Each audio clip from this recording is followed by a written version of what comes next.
नमस्कार, मैं हूं शिखा और आप देख रहे हैं जीटीवी हिंदी न्यूज।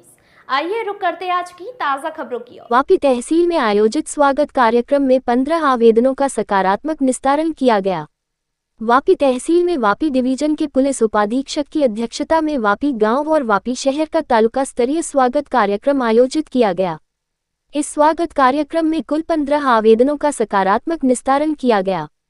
वापी तहसीलदार कार्यालय में तालुका स्वागत कार्यक्रम का आयोजन किया गया, जिसमें वापी डिवीजन के डीवाईएसपी बी.एन. दवे, तहसीलदार और नायब तहसीलदार विजय गढ़वी की उपस्थिति में स्वागत कार्यक्रम आयोजित किया गया।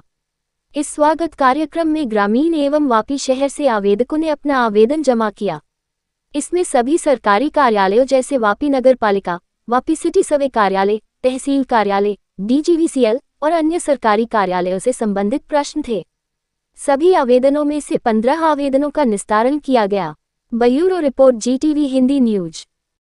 गुजरात राज्य सरकार द्वारा तमाम जिल्ला અને તાલુકામાં યોજાતી તાલુકા સ્વાગત કાર્યક્રમ આજરોજ વાપી તાલુકા મામલેદાર કચેરી ખાતે આપણે મામલેદાર અને B.N. દવે સાહેબ ડેપ્યુટી DYSPના અધ્યક્ષતામાં યોજવામાં આવી હતી, જેમાં વાપી નગરપાલિકાને લગતા, સિટી સર્વેને લગતા એટલે સરકારી વિભાગને લગતા તમામ પ્રશ્નોનો નિરાકરણનું આજે આયોજન કરવામાં આવ્યું હતું।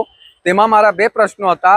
એક તો વાપી નગરપાલિકાને લગતા જે સ્ટ્રીટ લાઇટો બંધ હોય છે અને કર્મચારીની અછત છે, અને વાપી નગરપાલિકા દ્વારા સક્સેસફુલનો અમુક અમારા અરજદારોના ઉપર મેસેજ આવી જાય છે, પણ જ્યારે સ્થળ પર અમે તપાસણી કરીએ ત્યારે ત્યાં સ્ટ્રીટ લાઇટની કામગીરી નથી થતી એવી વાપીની જાહેર જનતાની માંગ હતી। તો વાપીની જાહેર જનતાની માંગને સ્વીકાર કરીને હું તાલુકા સ્વાગત કાર્યક્રમમાં આજે અરજી આપી હતી, જેનો તાત્કાલિક ધોરણે B.N. દવે સાહેબની અધ્યક્ષતામાં અને ડેપ્યુટી મામલેદારની અધ્યક્ષતામાં એનું જલ્દથી જલ્દ નિરાકરણ આવશે।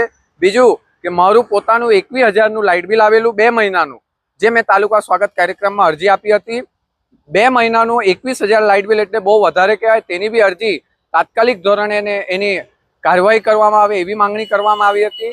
ને બીજું કે જાહેર જનતાને હું અપીલ કરું છું કે તમારી કોઈ પણ સમસ્યા હોય, તમારી કોઈ પણ અરજીનો નિકાલ ન આવતો હોય તો તમે વાપી મામલેદાર કચેરીમાં તાલુકા સ્વાગત કાર્યક્રમમાં અરજી નાખો, જેથી કરીને તમારું એનું નિરાકરણ આવે। ને બીજું કે સરકારી અધિકારીઓ જે કામ નથી કરતા તેના વિરુદ્ધ જરાક વાપીની જનતાને જાગવું પડશે। અમે તો છે જ તમારા માટે, અને આવનારા દિવસોમાં જો સ્ટ્રીટ લાઇટની કામગીરી નહીં કરવામાં આવશે તો હું ફરી એક વખત તાલુકામાં નહીં જિલ્લા અને રાજ્યમાં હું પોતાની मांग राखीश।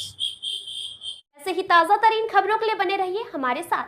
अगर आपको हमारी वीडियो पसंद आए तो चैनल को लाइक करें, शेयर करें, सब्सक्राइब करें और हाँ, बेल आइकन दबाना ना भूलें। Welcome to our YouTube channel. Don't forget to like, subscribe and share the videos.